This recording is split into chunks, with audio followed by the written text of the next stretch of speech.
Welcome everybody to episode 4 of Green Talks. I'm Ryan Thogmartin. This is Darren Crouch with Passages International. Darren, we got a great topic to discuss today, one that's insanely relevant for the time that we're in. We've been kind of flipped upside down in this profession over the last 10 weeks with a global pandemic, and that has changed the way that we gather. It's changed the experience that families have. It's really stripped out a lot of the traditional funeral experience, where funeral homes are having to make a lot of different changes to meet with families virtually, have funerals virtually. And that leads to the experience that families expect when dealing with a funeral home. And you've got some very interesting thoughts on the experience that families expect, and then the experience that they're actually getting when they're using a funeral home or crematory. Right. I feel like, the last 10 weeks of, obviously been a bit of an anomaly, but I think, the industry's been going this way for a long time. And if we look at the wedding industry, for example, weddings left churches a long time ago. And now if you're going to a wedding, you don't necessarily ask, okay, which church is it at? It's like, it could be at the beach, It could be at the mountaintop, it could be at the country club, it could be anywhere. And I think funerals are headed that way, or are well underway in that direction, in terms of, where are we going to remember someone?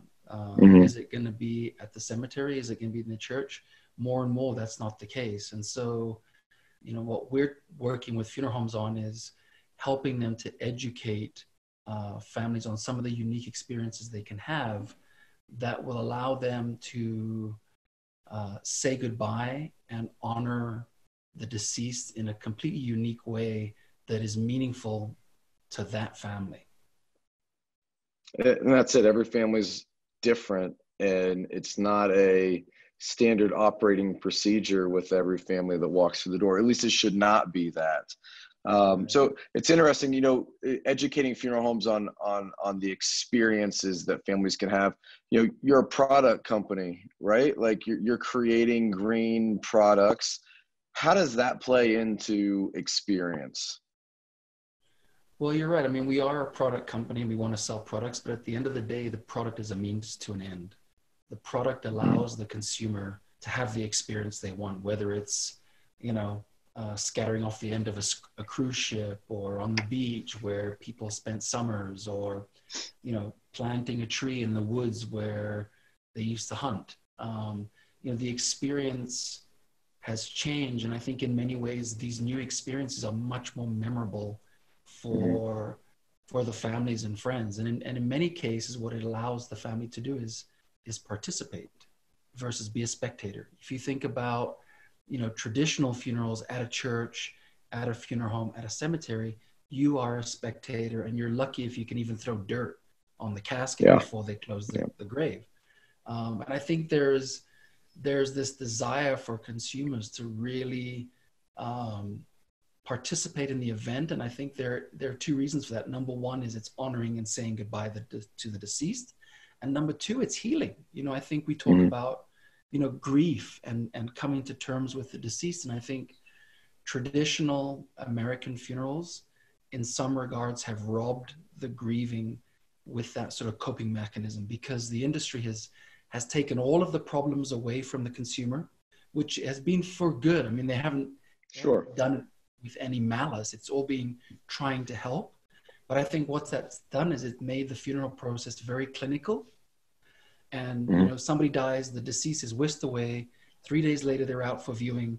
2 hours later, they're dead and they're buried and gone. And you're like, whoa, what happened? Whereas in the old days, I mean, you're literally preparing the body at your home. You're washing the body. I've seen and heard about memorial services where people, have actually put their hand into the plastic bag of cremated remains and lifted ashes out and just let it run through their hands and stuff. And, I think 10 years ago that would have been like, ooh, we need to do that. We don't have to see the cremated remains, let alone have to touch them or put their hands in them. Right. There is this desire, I think, for families to be like, hey, I love this person. I'm going to hold on to them one more time, and I'm going to let them go through my fingers. And I think there's a power to that, and there's a healing to that. you know, and part of the business that funeral directors are in is guiding families through this very traumatic time of their life. You know, it's not about making the problem go away. It's about That's right. helping the family cope with what's happened and Yeah. say goodbye in a meaningful way. And I think in some regards, the industry lost sight of that, and it became about the dead body. Let's make sure the Yeah. makeup is good. Let's make sure the features are set. Let's make sure they have shoes on. And the consumer's like, I don't care. The person's not there anymore. That's a Yeah. shell. Yes, we want the funeral home to treat the deceased with dignity and care. But at the same time, if I don't bring the shoes in time for the cremation, who cares? That's way down the list of the consumer's priority. But for the funeral director, that's like, oh, we can't cremate without the shoes. You know, so it kind of goes back to that same theme that we've had through a lot of these conversations, which is alignment with the consumer. And if we're trying to force someone, or if we're talking about how important it is for someone to have shoes and the consumer doesn't care that their dad doesn't have shoes, it just becomes an irritant, not a helping us cope with this loss. Yeah, no, you're right. It's more of, I've got a checklist and I got to get through this checklist regardless of what you want. This checklist, right. I got to get something in this box. And right. So, and that doesn't provide the best experience. And, you know, one of the things I love about our conversations is you guys do a lot of research. Like you study the profession, you're studying consumer trends, you're studying what consumers want. How is this conversation playing on, you know, educating consumers about experience, or funeral homes about experiences? You know, what's that look like from your research standpoint with consumers? You know, we're getting a lot of good feedback from consumers. I mean, we're doing a lot of stuff on social media, more and more recently on social media, and you know, some of the data from the NFDA Consumer Preference Survey also bears this out. But I think as I just talk to people in the community, you know, myself, and I tell people what I do, and I hear their stories, you know, what I'm hearing from the consumer and what I see day to day as I talk to funeral directors, they just don't align very well. Yeah. And to me, when I think about what I would want, you know, in the last episode, we talked about the cardboard box. I mean, how many funeral directors would want to put their loved one in a cardboard box? Yet we put 80% of the families that are our customers, our bread and butter, we're putting their loved one in a cardboard box. You know, and it's like, there's this disconnect. So huge disconnect. Listening. That's the most important word I think that we've said this whole time is listening. And we don't tend to listen to the consumer's wants and needs because we feel like we know better. Like, this is our job, right? And it's so funny what you can learn just having a conversation with the consumer. You know, I talked to a company that does research, and you know, we were looking from a content standpoint. You know, we'll run a lot of paid Facebook content where we're targeting consumers just to get a response from the consumer prior to ever, you know, presenting that type of content to a client. We've already done consumer research to know whether or not that's something that the consumer will engage with. And we use Facebook dark posts to do that. But it's essentially like, you know, I remember as a kid walking through the mall and my parents getting stopped by somebody with a clipboard that, you know, that you would get a 20% off coupon for that store if they could ask you 5 questions before you went in. And, you know, the days of people walking down the street asking questions, that still happens. And so we were talking with a company about research, and I said, so how are you going to present this video to this family? And I said, we're going to just walk down the street of a big city and we're going to stop people and have them watch a 30-second video. I'm like, you get the most raw, honest feedback by just having conversations. And, you know, I think that we tend to lean on how families react once they're in the crematory or the funeral home versus, you know, that we've kind of put them in a container of sorts once they step into that environment where their wants and needs aren't addressed perfectly, where prior to coming in, they may have a completely different opinion of what they want, but it gets conformed when they walk into the building because, well, these are the options and I can't deviate from those. So, I think that, this is a conversation that goes much deeper than what you and I are going to take it in 10 minutes, but, understanding the consumer and not relying on feedback that we get just inside the building, but feedback that we get outside once the family's processed it or prior to them ever needing the crematory or the funeral home. What do they want in that scenario, and how do we provide that? Right. And I've kind of seen this bear out in my own family. My brother-in-law lives in LA, and his mom passed away in a nursing home, and he called a funeral home.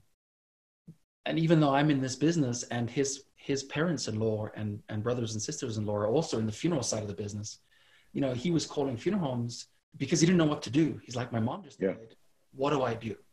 And I think one of the funeral homes that he called immediately got to price. Because you and I both know the big buzzword, or has been over the last few years, is price shoppers, right? Mm-hmm. So funeral directors are so conscious about people calling to get the price, feeling like they're calling 5 other funeral homes to get a comparison of pricing. My brother-in-law was literally calling to be like, hey, help. My mom just died. Can you help me out? And price was like way down the list of his considerations. But the first thing the person answering the phone said was, if you need our GPL, it's on the website.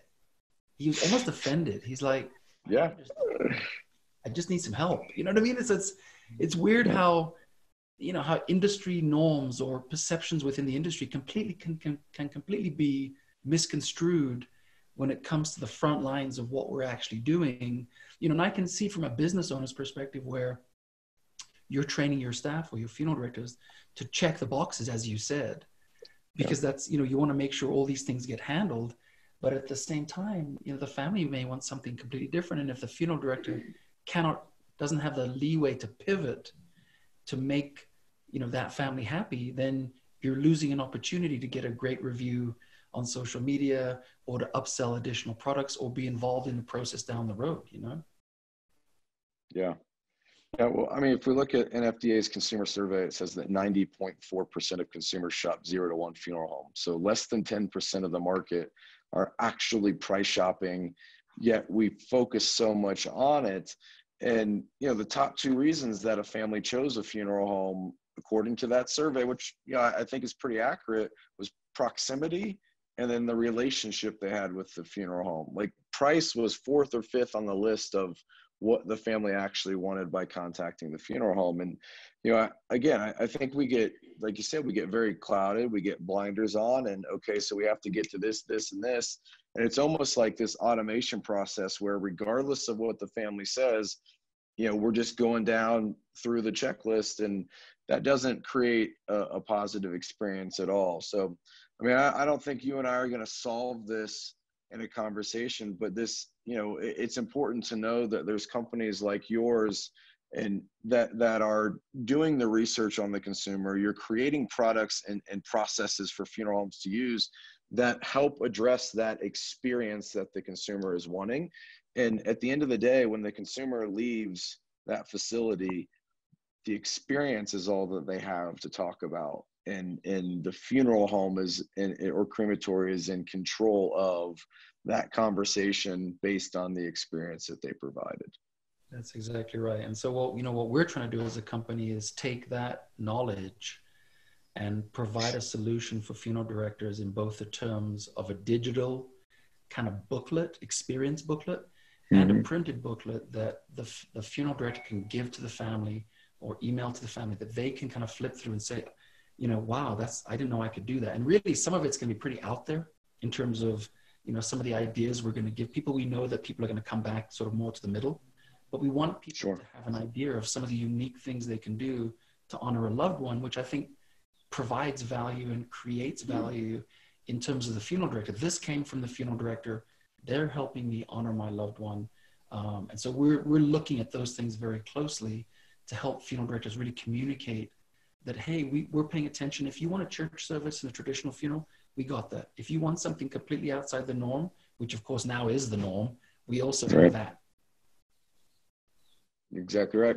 I think that's a great stopping point. Darren, I appreciate these conversations and tackling, these are things that need to be tackled. These are hurdles, and at the end of the day, that consumer experience is the perception. Regardless of what we want to say, funeral services, the consumer is in control, and they're the ones writing the narrative. And unless we aid them in the things that they want, the narrative isn't going to reflect well. So, I appreciate the work that you're doing, and the consumer research that your company's doing, and developing solutions that make that experience positive for families. All right. Thank you. All right. Thank you.